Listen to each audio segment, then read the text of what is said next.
যারা সত্যিকারের ভালোবাসতে চেয়ে নিজেকে স্যাক্রিফাইস করে দিয়েছিল, তাদের মধ্যে বেশিরভাগ মানুষের জীবনের সবচেয়ে বড় ট্র্যাজেডি হলো এই মানুষগুলোই কখনো ভালোবাসা পায়নি। নিজেকে নিঃশেষে বিলিয়ে দিয়েও দিন শেষে এদের ভালো থাকা হয়নি। যেই হাতটাকে শক্ত করে ধরে রাখতে চেয়েছিল, সেই মানুষটাই একদিন মায়ার বাঁধন কাটিয়ে ঠিক বেরিয়ে যায়। এই পৃথিবীতে এমন কত মানুষ আছে যারা ভালোবাসার মানুষটিকে একটা ঘর ভেবেছিল, একটা আশ্রয় ভেবেছিল, ভেবেছিল এই মানুষটার কাছেই দুদণ্ড শান্তি মিলবে। কিন্তু না, শান্তি মেলে না। একটা সময় পর উপলব্ধি করতে পারে একটা ভুল মানুষকে জীবনে বেছে নিয়েছে। অশান্তির কুয়োতে থাকতে থাকতে জীবন দুর্বিষহ হয়ে ওঠে। ভালোবাসার মানুষগুলো কেমন হয় জানেন? এরা একটি মানুষকে নিবিড় করে কাছে পাওয়ার পর তাকে মূল্য দেওয়া বন্ধ করে দেয়, গুরুত্ব দেওয়া বন্ধ করে দেয়। তার ভালো থাকা না থাকায় আর কিচ্ছু যায় আসে না। অথচ একটা সময় কে বলবে এই মানুষটাই সে আগের মানুষটা? কিচ্ছু মেলে না, কিচ্ছু না।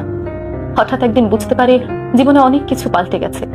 কিন্তু বলতে পারেন, কেন পাল্টায় না মনের গোপন কুঠুরে লুকিয়ে থাকা সেই মায়ার শিকলটা? কেন বারবার ফিরে যায় অনেকদিন আগে ফেলে আসা কোনো পুরনো প্ল্যাটফর্মে? কেন বদলে যাওয়া মানুষটার সঙ্গে রং বেরঙের স্মৃতিগুলো মন থেকে মুছে যায় না? কেনই বা মৃত্যুর নীল নদে সেগুলো তলিয়ে যায় না? সব কেন উত্তর হয় না। ভালোবেসে সবাই সুখী হতে পারে না। ঘর বেঁধেও একসাথে সবার ঘর করা হয় না। ভালোবেসে জিতে কজন বলুন?